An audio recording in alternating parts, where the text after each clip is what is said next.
बिस्मिल्लाहिर्रहमानिर्रहीम। जनाब speaker,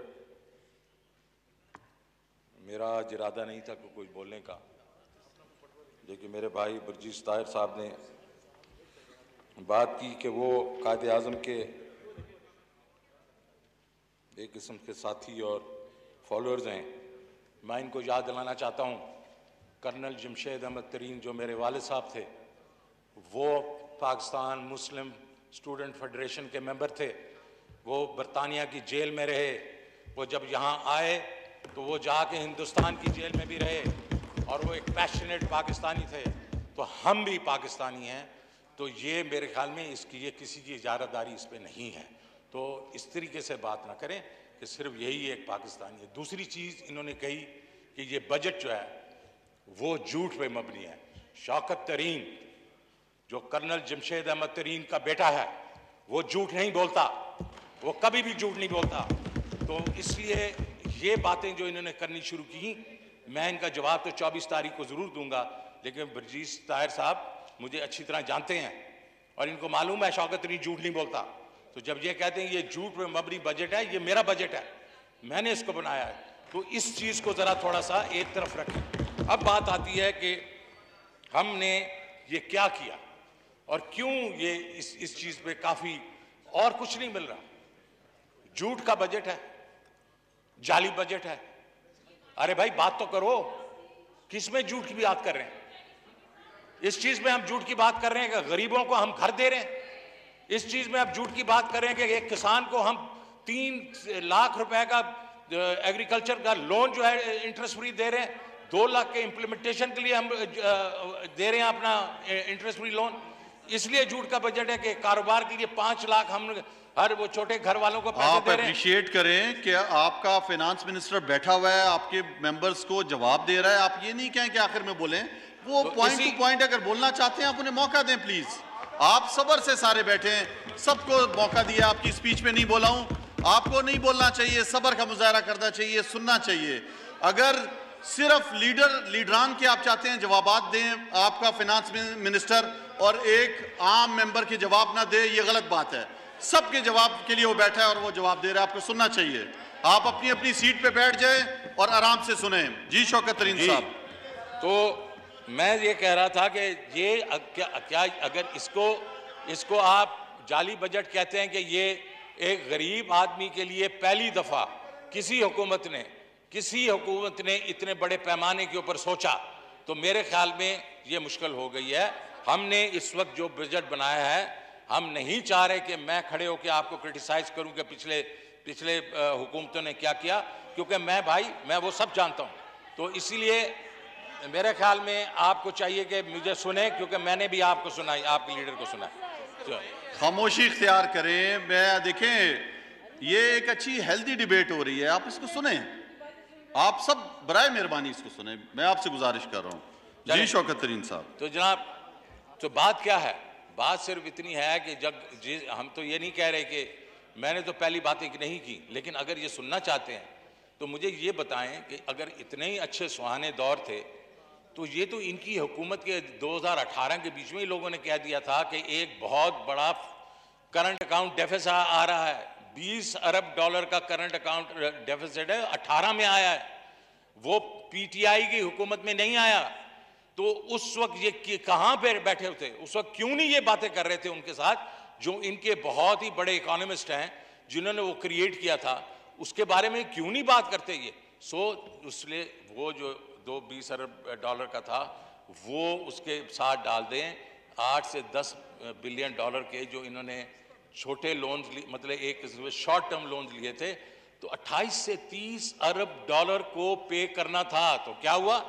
IMF के पास जाना पड़ा। अब हमारे पास तो कोई डॉलर की छापने की मशीन तो है ही नहीं, तो जाना पड़ा। जब जाना पड़ा उधर, तो उन्होंने कहा कि भाईजान अगर आप लोग आए हैं तो फिर आप 1, 2, 3 चीज़ें करें।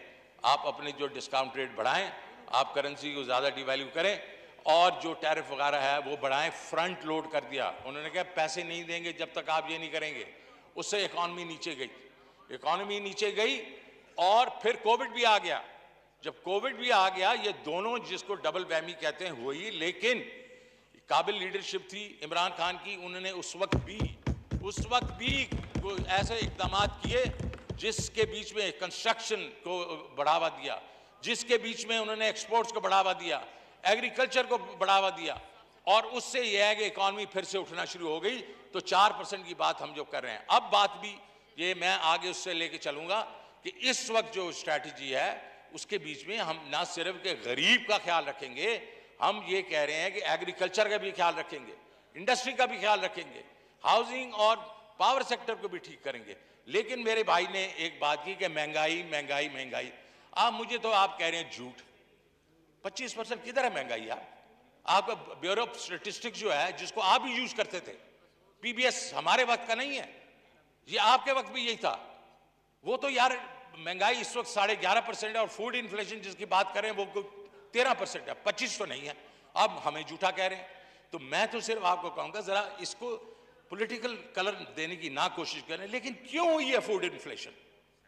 क्यों हुई है फूड इन्फ्लेशन? अभी हमें तो इस हुकूमत को 2-2.5 साल हुए हैं।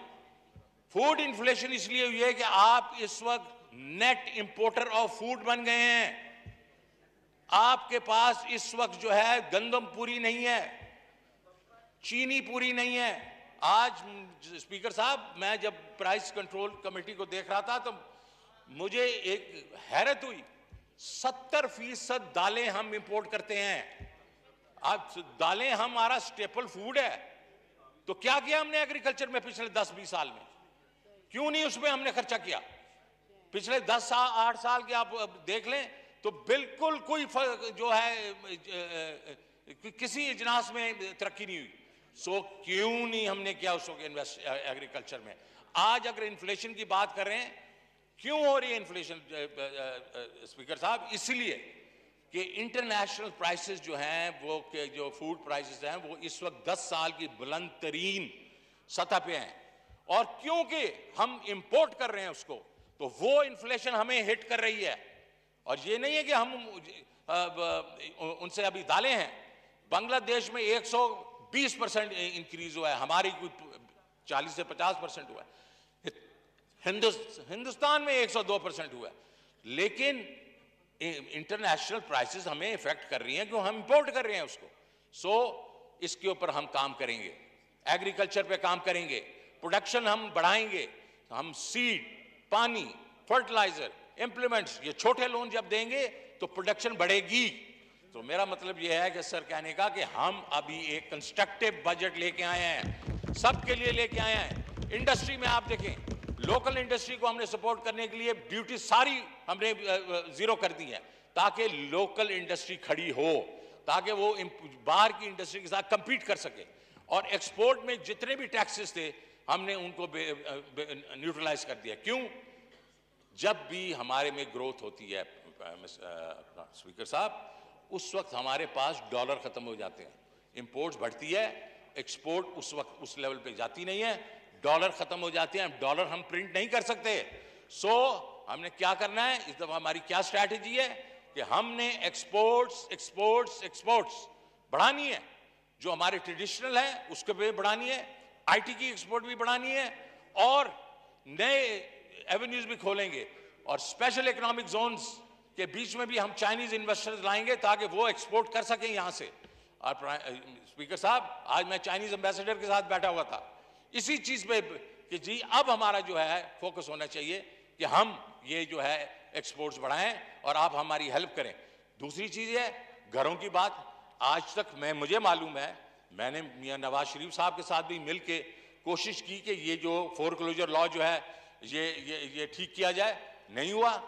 ये इस हुकूमत को क्रेडिट दें, उन्होंने वो फोरक्लोजर लॉ ठीक करवाया और आज सारे बैंक तैयार हैं इस वक्त कि वो लोगों को लोन दें, अपना हाउसिंग लोन दें।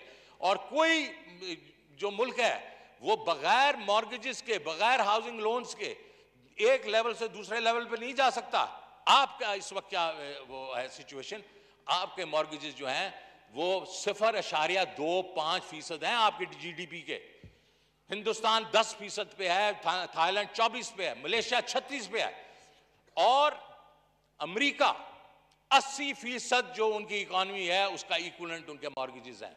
$18 ट्रिलियन तो हम जब कैसे तरक्की करेंगे जब हमारी जो एक किस्म की हाउसिंग इंडस्ट्री टेक ऑफ नहीं करेगी। हाउसिंग इंडस्ट्री के जो चंद फवायद हैं वो ये हैं, एक तो छत मिलती है लोगों को, मजदूर जो है वो लग जाते हैं, उनको नौकरियां मिलती हैं। 40 इंडस्ट्री खड़ी हो जाती है, कोई दरवाजे बना रहे हैं, कोई कील बना रहे हैं, कोई सीमेंट चल रही है, कोई ईंटें चल रही हैं। तो ये सारा कुछ जो है ये इंडस्ट्री से चलता है। इस पे स्पेशल तवज्जो दी इमरान खान ने, तो कुछ तो क्रेडिट देना उसको। तो उसके बाद जनाब पावर सेक्टर जो है, हम एहसास प्रोग्राम में इस साल के अगले साल के लिए हमने 260 अरब रुपया रखा है। और वर्ल्ड बैंक ने जो सर्वे किया है उसमें जो कैटेगराइज किया है, चौथे नंबर पे आया Ehsaas as one of the best social protection program. That is so my speaker साहब, मैं लंबी तकरीर तो 24 को ही करूंगा, आज मैं सिर्फ ये कहूंगा कि अब हम ग्रोथ की तरफ जा रहे हैं, अब हम लोगों को उम्मीद दे रहे हैं। हम गरीब लोगों को जो सिर्फ ख्वाब देखते थे, हम उनको उनके ख्वाब की ताबीर देने जा रहे हैं। तो थैंक यू वेरी मच। जी जनाब इनाम इस्लाम शेख साहब, जनाब नुमान इस्लाम शेख साहब। आऊज़ु बिल्लाहि मिनश शैतानिर रजीम, बिस्मिल्लाहिर्रहमानिर्रहीम। स्पीकर साहब अब हमेशा मेरा नाम भूल जाते हैं। माजरत। नहीं सर, नहीं कोई मसला नहीं सर। एक तो सबसे पहले आज 21 जून है और ये आज पाकिस्तान के लिए एक बड़ा तारीखी दिन है, क्योंकि आज वो लीडर इस दुनिया में पैदा हुई जो पूरी दुनिया की लीडर मानी जाती हैं और उनके वालिद